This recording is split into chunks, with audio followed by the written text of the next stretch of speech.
Выложил я это видео со скрипучим ламинатом, и прилетела куча комментариев, что, мол, так снимать нельзя, не поняли, в чем ошибка. Объясняю. Ошибка элементарна. Я в видео говорю, что длина полотна ламината на видео, да, от одной стены до другой 13 метров, причем по короткой стороне ламината.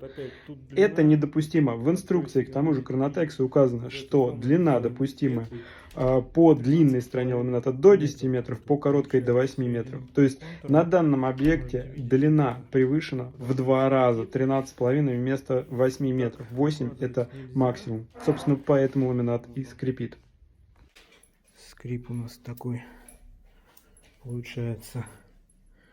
Необходимо сразу учитывать вот эти нюансы еще при выборе напольного покрытия. Я уже показывал подобное расположение и подобную ошибку.